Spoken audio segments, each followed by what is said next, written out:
Conversando e recebendo, né, o amigo André Luiz. Eu estava me lembrando aqui, nós estávamos conversando aqui, falei, puxa, já conversei com o André Luiz já algumas vezes, né, principalmente na época em que se discutia o modal VLT. A implantação do VLT já faz tempo já que eu venho falando com o André e já fazia algum tempo que eu não tinha que eu não conversava com você, viu, André? Seja bem-vindo e bom revê-lo novamente. Tudo bem? Tudo bem, nós que agradecemos mais uma vez a oportunidade de estarmos aqui para esclarecer alguns assuntos e transformar, tirar todas as dúvidas aí da sociedade. E dessa vez vamos tratar de uma fiscalização preventiva integrada, né? Que o CREA vai realizar aí dos dias 22 e 26, como você já bem anunciou, Corbelino. Bom, eu vou aproveitar aqui também, eu vou conversar com o André Luiz, Schuring. Schuring, exatamente. Schuring, é isso mesmo, né? Eu quero falar com ele sobre o modal de transporte VLT e BRT, porque ele entende muito bem desse assunto, porque durante muitos anos, como engenheiro e também conselheiro do CREA, eles vêm acompanhando essa questão e nós vamos falar daqui a pouco sobre isso. Mas vamos sentar aqui, né? Estão me falando aqui, estão pedindo para me ler aqui na mensagens aqui, mandar um abraço especial para a dona Delca, é isso? Dona Delca ou dona Delsa? Dona Delsa, Dona Delsa, lá do bairro Grande Terceiro, um beijo para a senhora. Muito obrigado pelo carinho, pela audiência, toda a família, né, acompanhando o programa Passando a Limpo.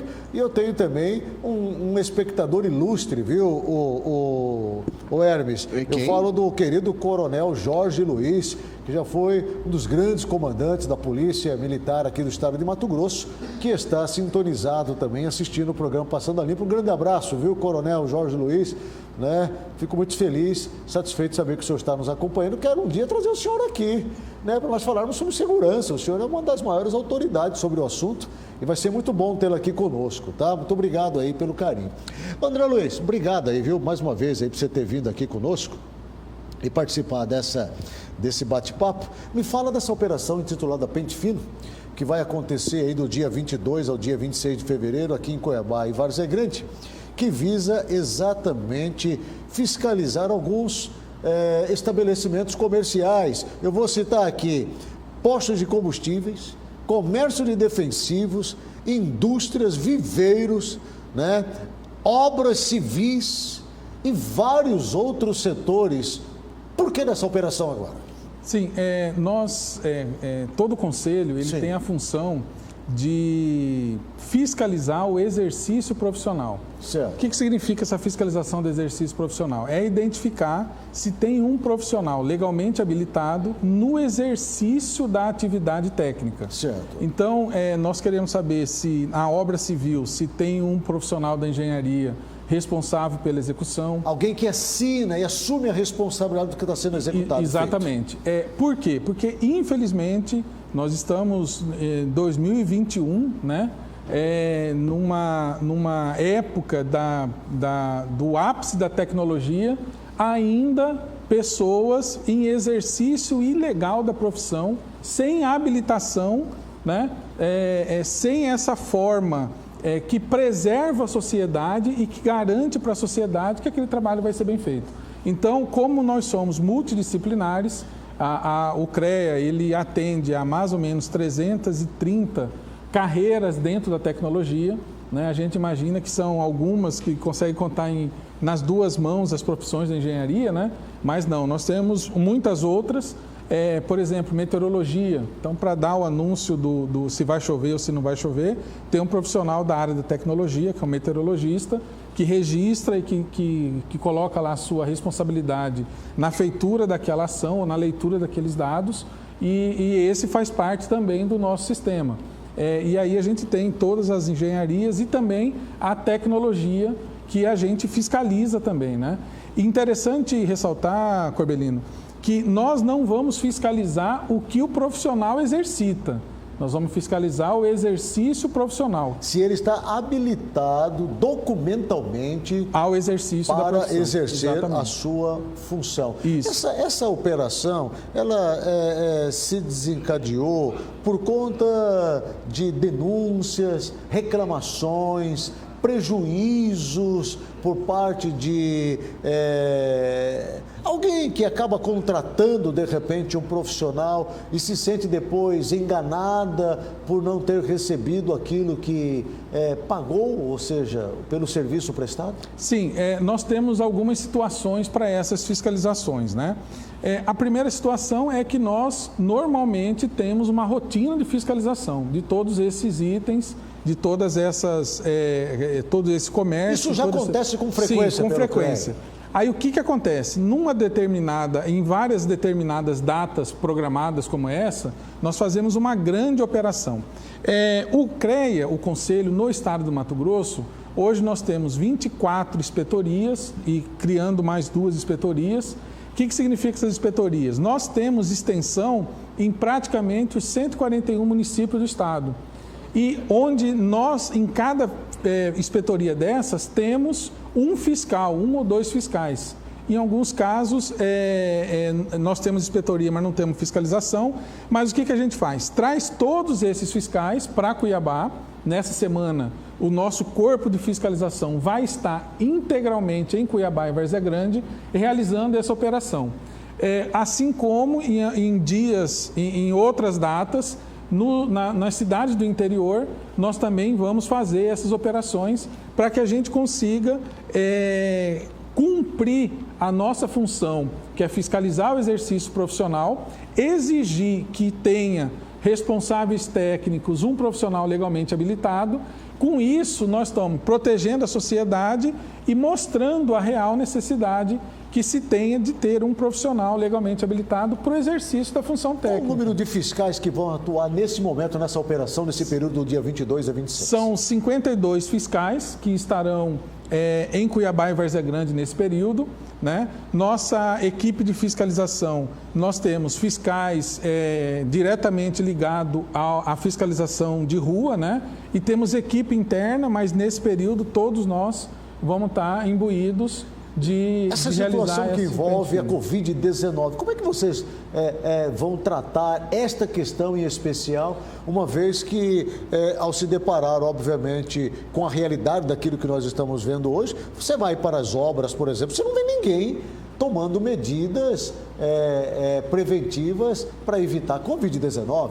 Uma coisa interessante, Agnello, a parte da obra, a parte do exercício profissional técnico, ela não parou.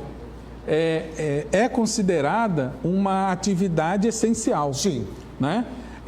Aí a gente imagina, mas é obra, nós não paralisamos. Inclusive, as nossas atividades do CREA, elas não foram paralisadas no ano passado. Esse ano a gente criou algumas rotinas, como também o ano passado, para que se continue fazendo a fiscalização. Isso porque é só imaginar que engenheiros clínicos são responsáveis pelos equipamentos, pela manutenção de tomógrafo, dos respiradores, de uma série de equipamentos que são de responsabilidade técnica de profissionais da área da engenharia. Como é que o CREA vai agir?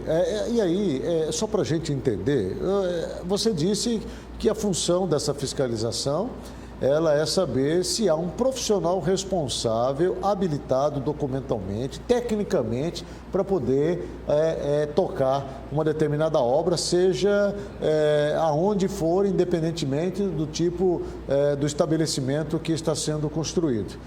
Mas e a questão, por exemplo, do uso de material de segurança? Vocês vão fiscalizar isso também? Vai haver essa fiscalização por parte do CREA com relação ao que está sendo utilizado ali para o exercício de trabalho? Sim, é interessante ressaltar que toda vez que você tem um profissional legalmente habilitado, vamos nominar, né, um engenheiro, esse profissional, ele para ter o título de engenheiro, ele precisou com profundidade estudar, entre outros itens, segurança. Sim, segurança no trabalho. Segurança do trabalho.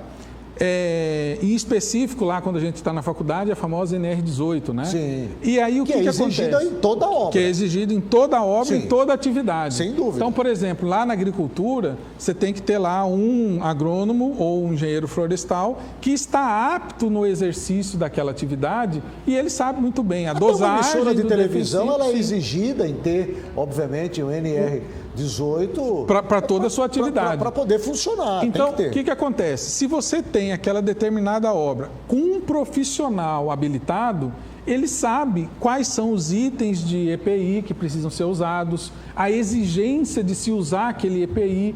Esse é um dos fundamentos de que nós precisamos ter nas obras e em todas as atividades profissionais habilitados. O primeiro passo é notificar? Na verdade, não. Não estando profissionais aptos, né, a nossa fiscalização ela já é aplicação de multa. Já vai ser punitiva. Punitiva. Nós, digamos assim, nós investimos muito em propaganda, todo mundo sabe que tem que ter um profissional legalmente habilitado. Para você ter uma ideia, a nossa fiscalização em números, por ano, chega a 25 a 30 mil notificações e auto de infração, entre eles exercício legal da profissão. André, então é muito intensivo. Deixa eu dar uma cutucada no CREA agora aqui. Vamos lá. E eu sei que você é muito inteligente e vai entender o que eu estou falando. Nós estamos vendo aí inúmeras obras públicas, quer seja do município, do estado, sabe? Que é visível que as empreiteiras que acabam ganhando as concorrências públicas, elas não estão preparadas para executar algumas dessas obras. Quer seja com relação à questão profissional, quer seja a questão de equipamentos, quer seja a questão de EPIs. Como é que vocês estão fazendo para fiscalizar essas obras públicas? Elas estão sendo fiscalizadas porque muitas dessas obras, elas começam, param, aí vem outra, começa, para, é uma bagunça danada, um prejuízo enorme. O CREA não tem trazido à tona essas questões. Eu te falo isso porque eu nunca vi uma ação do CREA nesse sentido. O que a gente faz é o seguinte,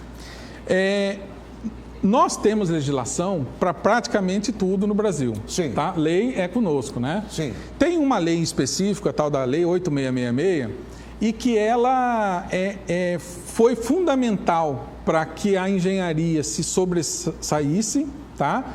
E agora o que cabe ao ente governamental é exigir. Mas da onde vem isso, né? Na Lei 8666 é uma exigência que todas as obras públicas sejam contratadas com um profissional que apresenta uma certidão ou um atestado de atribuição. Ou seja, ninguém pode, mesmo sendo um profissional legalmente habilitado, exercer algo que ele desconheça ou que já não tenha tido capacitação para aquilo. Não só como capacitação de faculdade, que é o que exige a engenharia, mas também já ter sido participante ou tido participado, né, de obras do mesmo porte. O que ocorre na maioria das vezes, e isso o CREA busca uma sistemática, não só o CREA, mas o sistema como um todo, é coibir aquele profissional que, no início do processo licitatório, participa com o seu acervo técnico e que custa caro e que durante o período da realização da obra é substituído por um profissional que ainda não tem aquela habilidade. Geralmente um recém-formado, que precisa e carece de um acompanhamento, não só por parte do sistema, tá? Mas que, como eu disse, nós não fiscalizamos o que o profissional exercita, nós fiscalizamos o exercício profissional. Se está naquela obra um profissional que está no quadro da empresa, mas que não tem aquela habilitação, a gente denuncia para o Ministério Público, para outras questões. O que nós vemos aí... Vale uma ressalva aqui interessante. Certa vez, nós nos deparamos lá nos ídolos dos preparativos para a Copa do Mundo, né, numa determinada obra, que tinha 22 profissionais responsáveis pela obra e que, quando nós fomos lá efetivamente fiscalizar, não tinha nenhum daqueles profissionais do quadro. Ou seja, o que estava se buscando ali era acervo técnico para 22 profissionais que nem faziam parte. E aí o CREA efetivou, multou, exigiu a substituição, a identificação, tirou todas aquelas atribuições e aí sim a obra entrou no eixo, né? E ela foi feita, inclusive, por um outro profissional que nem tinha sido participante daquela identificação. É isso que eu ia lhe falar, porque tem muitas empresas que não têm um corpo técnico que faz parte do seu quadro funcional. Sim. Tem muitas empresas que atendem o poder público, empresas que atendem a iniciativa privada e acabam contratando um profissional, né, habilitado documentalmente apenas para assinar ali um papel, né, sendo que nem sequer este tal profissional, não sei se eu posso considerá-lo como um profissional, nem vai ao local para saber o que de fato ele está assinando a obra, enfim. E acaba que muitas vezes isso passa a ser um crime, ao meu ver. Sim. O CREA toma conhecimento, recebe essas denúncias, Sim. vai em loco para checar isso daí, Sim. lavra essas multas, paralisa a obra. Como que é esse trabalho por parte do CREA? Na verdade, nós não temos o condão da paralisação da obra. Isso cabe à prefeitura, né? Certo. O que nós fazemos é exigirmos um profissional legalmente habilitado. Se a gente percebe que aquilo é somente entre nós tem o termo interessante, que é o canetinha de ouro. Tá? É porque a prefeitura tem dentro do seu quadro funcional engenheiros, arquitetos, Sim. tem profissionais de todos os níveis dentro da prefeitura. Mas estou falando de empreiteiras, dessas que ganham obras públicas através de licitações, né? E que não dão conta porque não tem estrutura operacional e nem técnica para tocar uma obra. Sim, por esse motivo que a Lei 8666 exige que o profissional tenha o seu acervo técnico, a sua certidão de acervo técnico, sim, compatível com o que ele vai executar de obra. E aí o que acontece? Quando nós fazemos a fiscalização, hoje nós usamos a mais alta tecnologia computacional para conseguir fazer esse acompanhamento. Então nós estamos conseguindo agora, no novo sistema que nós estamos implantando, o livro de ordem, que é o acompanhamento digital que o profissional faz para cada anotação de responsabilidade técnica que ele preenche. Nós temos condição de identificar se aquelas anotações de responsabilidade técnica. Por quê, Corbelino? Todo o trabalho técnico feito por profissional, ele é executado e quando da execução, ele precisa ter uma RT, que seria a nossa anotação de responsabilidade técnica. Sim. Nenhuma outra área da tecnologia, da atividade produtiva brasileira é como a parte técnica, que carece dessa RT. No caso dos engenheiros, a RT, no caso do arquiteto, que também usa, sim, esse mesmo organismo, RRT. O CREA tem profissionais ali à disposição para poder orientar as pessoas que entram em contato. Eu estava olhando aqui algumas mensagens. Sim. Duas me chamou a atenção pela mesma observação. As pessoas estão dizendo, Aguinaldo, pergunta para o André, o que acontece com o CREA que não consegue atender as pessoas que ligam para lá em busca de informações? Estão vendo dificuldade nesse quesito. Sim. Inclusive, hoje fez parte de uma reunião da diretoria, nós estamos estendendo, praticamente triplicando o nosso atendimento do call center. Com a pandemia, houve uma quantidade muito maior de solicitação de atendimento. Nós não estávamos preparados para isso, então hoje foi todos assinados protocolos, inclusive com as empresas que nos fornecem infraestrutura para que a gente pudesse criar essa infraestrutura propícia a isso. Para você ter uma ideia, no último mês, nós tivemos praticamente 1.500 mensagens que nós não conseguimos realmente atender. Né? Quais são as principais reivindicações? As principais reivindicações são geralmente ligadas aos preenchimentos dos nossos documentos digitais. Nós temos ainda muita dificuldade, principalmente com a questão de denúncia, né? Mesmo que nós temos um espaço no nosso site para essas denúncias serem feitas e que todas são direcionadas para os setores, ainda existe uma dificuldade muito grande das pessoas lidarem com o site e é preferível usar o telefone. Então, nós hoje já estamos preparando toda a infraestrutura, tá? Para que o nosso call center consiga atender a todas essas demandas. Quanto tempo demora para o CREA liberar, autorizar, né, a realização de uma obra? É praticamente automática. É, né? automático. É automática. O que acontece? Todo profissional ele tem uma senha Sim. e um acesso no site. Para ele realizar esse registro, essa RT, ele entra com a sua senha, Sim. entra com as suas identificações, Certo. entra com a identificação de obra, Sim. com os cadastramentos e praticamente de forma automática. Isso gera um boleto, né? Uma Qual é a ordem taxa financeira. hoje? Ela varia de R$ 83,00, R$ 86,00 a R$ 280 e poucos Qual o reais. endereço do CREA hoje? Onde fica? O CREA fica ali na Avenida Historiador Rubens de Mendonça, 5.300, Certo. o número ao certo. Ele fica bem próximo ao radar da multa ali da O Rubens telefone de de Mendonça. atendimento lá no CREA? 3315-3000.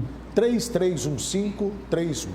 Bem, então eu estou conversando aqui com o engenheiro André Luiz Churin, né? Ele Isso que mesmo. também faz parte do conselho do CREA, né? Do Conselho Regional do CREA, e que traz aqui uma informação da operação Pente Fino que vai acontecer a partir do dia 22 até dia 26, Cuiabá e Várzea Grande, mas também alguns outros municípios do estado. Sim, em datas programadas, nós vamos estar cobrindo praticamente todo o estado do Mato Grosso. Bacana. São 25 municípios que também irão contar com essa Operação Pente Fino. Bom, só para a gente encerrar, acho que já passamos a limpo aí essa fiscalização. André, eu não vou deixar você sair daqui sem você falar sobre essa discussão que está sendo acompanhada pela população do estado de Mato Grosso, em especial aqui na região metropolitana, dessa mudança do modal. O governo propõe agora a mudança para o BRT, enquanto que a prefeitura não abre a mão do VLT. Você acompanhou a implantação desse modal desde o início, né? Todo o imbróglio, toda a paralisação dessa obra, a situação da concessionária, do concessionário que assumiu a responsabilidade, do pagamento de R$1 bilhão. Você tem visto os vagões parados lá na Várzea Grande, próximo ao aeroporto. Eu quero muito a sua opinião, a opinião do CREA, que em muitos momentos foi criticada, cobrada, pressionada, porque foi atribuído ao CREA também uma falta de atuação no momento em que começou-se a se desvendar uma série de crimes que estavam sendo praticados com a implantação desse modal. Enfim, né? Qual a visão do CREA com relação a essa proposta de mudança e se o CREA está participando das discussões? Na verdade, nós não estamos participando de forma direta. O governo do estado tomou algumas posições. Vocês não foram chamados? Não, ainda não fomos chamados. O CREA não teria que participar de um assunto tão importante, discutir isso daí aqui em Mato Grosso? O CREA vai participar no dia 26, aqui de primeira mão para você. Com exclusividade. No dia 26 desse mês, nós vamos fazer um seminário, tá? Trazer pessoas de fora, ligadas ao modal a nível nacional, para que se discuta com propriedades técnicas quais são os melhores e os itens melhores para cada um desses modais. O que a gente tem que deixar Só para você deixar claro aqui, você está falando que dia 26 vai acontecer um grande encontro aqui em Cuiabá, onde vai vir profissionais que vão falar do BRT e do VLT e vão apresentar a diferença de um e do outro. Numa tratativa técnica que é o que nós precisamos ter. Ótimo. Eu já comecei a achar que estamos encontrando aí um caminho e uma luz no final desse túnel escuro aí. Exatamente. Por quê? A título de parte técnica, você tem, primeiro, a condução individual, que é o seu carro, seu veículo. Depois, dependendo da quantidade de uso, você tem um modelo, digamos assim, que é o ônibus. Tá? Chegando num certo limite, você já entra para um modal de uma forma mais rotineira e praticamente exclusiva, que chega no ápice do metrô. Tá? O que acontece? Nós, a título de técnico, né, O veículo leve sobre trilhos, né, que é o VLT, ele é um passo antes do metrô de superfície. Ou seja, nós teríamos um custo a maior, isso discutido lá atrás, Sim. em 2010. Certo. Tá? Falar agora que o custo seria diferenciado é um complicador. Por quê? Porque isso já foi discutido há 10 anos atrás. Bom, o André deixa claro aqui que ele é a favor da continuidade do modal VLT. Não é que eu deixo claro. Dos investimentos que já foram feitos. Sim. Já foram feitos. Para você ter uma ideia, nós temos, como você bem disse, mais de R$1 bilhão de material estocado. Nós já gastamos R$2 bilhões com a obra do VLT e nós não temos mais do que 33%, se não me engano, me corrija aí se eu estiver errado. O grande problema de obra... Na verdade, sim, se você considerar equipamento e obra, sim, você tem um índice um pouco maior. Certo. Tá? Se você considerar que para a obra você está com todos os trilhos, se você está com boa parte dos dormentes, né, que são colocados, no caso, lá nem usa dormente, é uma técnica de compressão, mas que todo o material, todo material está colocado aqui em Cuiabá.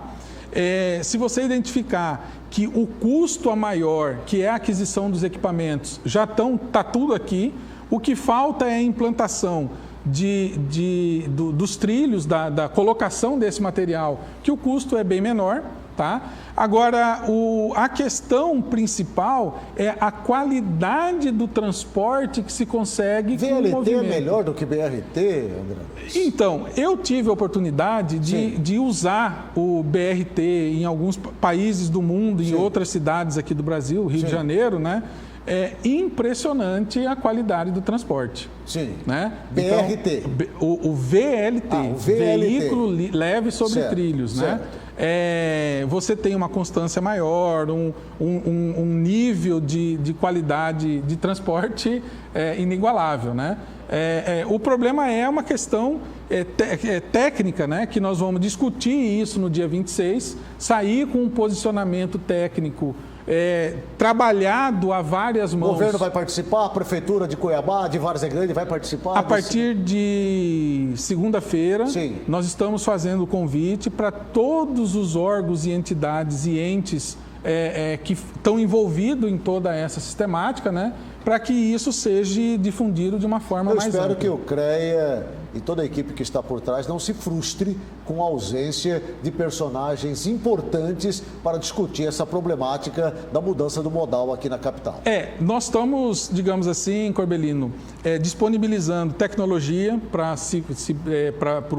participação virtual, disponibilizando com apoio de um órgão, um auditório onde nós consigamos colocar um número de pessoas, embora restrito, mas seguindo toda a sistemática advinda do Covid, né, para que toda essa discussão seja muito ampla e que a sociedade possa, via virtual, acompanhar toda essa discussão. Bom, eu gostaria muito de participar disso, através do programa Passando a Limpo, né, trazendo todas as informações. De antemão, você está recebendo pela a primeira comunicação, obrigado, né, que foi decidida ainda hoje, né? Dia 26, portanto, uma data importantíssima, né, pelo que nós estamos acabando de ser informados aqui.